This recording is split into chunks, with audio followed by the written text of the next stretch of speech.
तो क्या हमारे और आपके बीच में कौरव पांडव नहीं है? तो रात दिवस का संग्राम तो बना रहता है, दोनों पक्ष लड़ते रहते हैं। तो गीता भौतिक स्तर पर हमारे जीवन में आज भी उपयोगी है। गीता का आश्रय लेकर के जो हम संग्राम करते रहते हैं अपने स्वजनों के मध्य में, अपने आप में, इंद्रियों और उनके विषयों को लेकर के, तो एक संग्राम वहां से सिद्ध होता है। और दैविक व्यवस्था में, आज दैविक व्यवस्था में गीता देवासुर संग्राम भी एक झलक दिखाई पड़ती है कि जो ये पांडव हैं ये देवपुत्र ही कहे जाते हैं। युधिष्ठिर धर्मपुत्र कहे जाते हैं, भीम वायुपुत्र कहे जाते हैं, अर्जुन इंद्रपुत्र कहे जाते हैं और दोनों अश्विनी कुमारों के पुत्र कहे जाते हैं। तो एक तरफ देव पक्ष के लोग हैं और दुर्योधन दुर्बुद्धि तो वह राक्षसी प्रवृत्ति का है ही। तो देवासुर संग्राम की भी झलक दिखाई देती है। और दशम स्कंध में, एकादश स्कंध में जब भगवान की स्तुति हुई है तो गंधर्वों ने, यक्षों ने, सब लोगों ने भगवान की, देवताओं ने स्तुति की है। तो वहां से भी अगर लिया जाए तो यह देवासुर संग्राम भी है।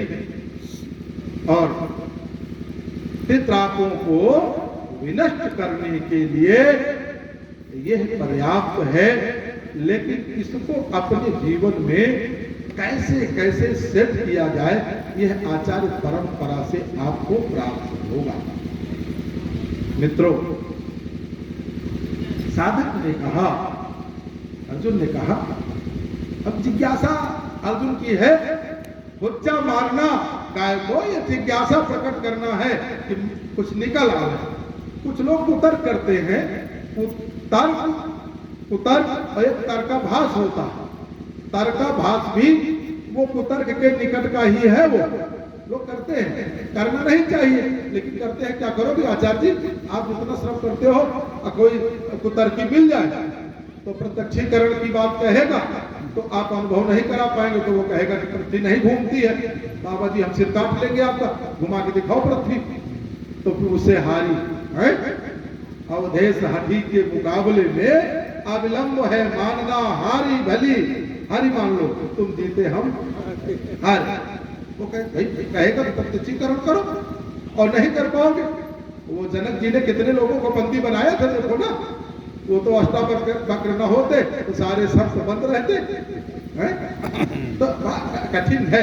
फिर भी चंचलम ही मनः कृष्णो प्रमाथि बलभद्रढ़ तस्याहं निग्रहं मन्ये वायु दुष्करम। इसको बांधना, मन को बांधना, वायु को बांधना। अच्छा, एक बात आप बतावें, गीता सुन रहे हैं आपके हमारे तो टूटते ही इसलिए कहा। हम कहते हैं कि 4 बजे उठेंगे तो मन कहता है कि भाई 4-20 मिनट बैठ जाओ, थोड़ी देर भगवान का नाम ले लो।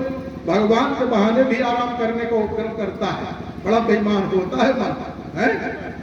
हाँ, तो आपके भी संकल्प टूटते होंगे।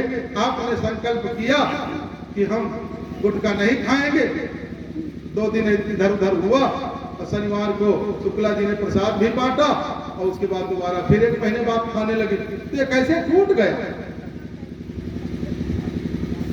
भगवान के प्रति आपकी सच्ची निष्ठा नहीं।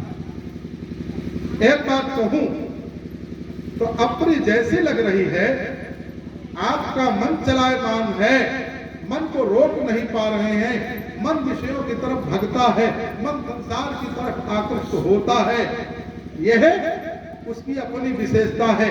लेकिन उसको रोकना, अभ्यास और वैराग्य का आश्रय लेकर के उसको रोकने का उपक्रम बताया गया है। लेकिन क्या सतत अभ्यास आप करते हैं? नहीं करते। अच्छा, एक बात बताओ, आप कह देते हो कि क्या करूं, मैं महान पापी हूं। एक दिन एक जगह बैठे थे तो उन्होंने कोई श्लोक पढ़ा जिसमें हमें वो याद नहीं है कि मैं पापी हूं। हमने कहा रुक जाओ, वो आंख बंद करके पढ़ रहे थे श्लोक और भगवान के सामने उपस्थित थे। तो हमने कहा ठहर जाओ, बस आगे पूजा वूजा बंद कर दो, तुम पापी हो, हम फोन तुम्हारे घर किए दे रहे हैं। कि तुम्हारी पत्नी कहेगी कि पापी राम कहाँ गए, तो कैसा लगेगा? भगवान के दरबार में कह रहा हूँ, बहुत हंसे। तो हमने कहा कहते हो पापी अपने को, तुम भगवान के सामने कह रहे हो पापी, अब घर में नहीं कह रहे हो पापी, कोई कहते कि बड़े पापी हो तो तुमको बुरा लग जाता है। तो अगर आपने मान लिया दुष्संगत में पड़ करके, अव्यवस्थित जीवन जी करके आपने कुछ ऐसा किया जिसका प्रभाव आपको आध्यात्मिक अभिरुचि की ओर, भगवत व्रत की ओर, कर्तव्य की ओर पहुंचने में आपको शिथिल कर रहा है, तो मित्रों इसके लिए भगवान ने बड़ा अच्छा उपाय दिया है। अभिचेतु दुराचारो भजते माम अनन्य भाग साधुरेव समन्तव्यः सम्यक् व्यवस्थो हि सः। अभिचेतु दुराचारो,